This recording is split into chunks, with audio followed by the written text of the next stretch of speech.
Yung dalawa, taga Parañaque po kayo, sir? Opo. So bakit nyo napili si Diwata? Kung dahilan, masarap ba o malaki yung chicken?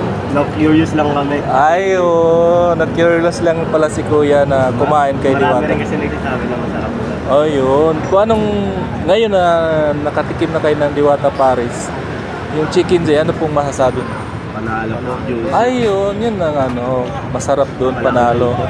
Kaya kailangan satisfied ka sa kinakain mo. Mag-additional pa kayo, pwede pa kayong kumuha ng rice. Opo. Okay na yan. Masarap kumain ito pag yung buso, yung gutom ka, di ba? Saan yung pangalan mo, Kuya? Ikaw? Iyo po. Leo? Parañaque din. Opo, Ariane. Ikaw, sir? Marios. Anong probinsya na? Anong probinsya na? Bacolod po. Bacolod. Ako, Bisaya din. Cebuano. Taga Mandawi. Mandawi, Cebu. Malaplak. Ha? Malaplak. Manapla. Hindi ko na masyadong yan. Bacolod. Bacolod. Mahilig sa manok. Sabong. Sige, salamat po sa inyong dalawa, sir, ha.